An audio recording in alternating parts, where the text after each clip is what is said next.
Voici un aperçu rapide sur les tout débuts de l'islam, d'après un dossier du Monde Histoire et Civilisation.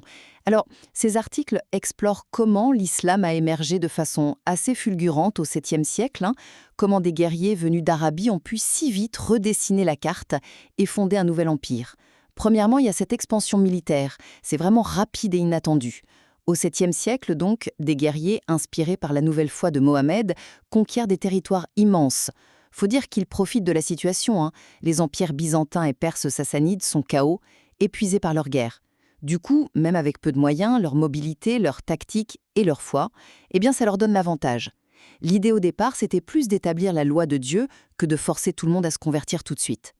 Deuxièmement, on parle des 4 premiers califes, les successeurs quoi. Ils construisent l'empire, mais c'est aussi là que les premières divisions apparaissent. Après la mort de Mohamed en 632, vous avez Abou Bakr qui remet de l'ordre en Arabie, puis Omar qui organise l'administration et mène les grandes conquêtes, Syrie, Égypte, Perse. Ensuite Ousmane, connu pour la mise en forme officielle du Coran, mais aussi critiqué. Résultat, tension, assassinat Ousmane puis Ali, et la première guerre civile, la fitna.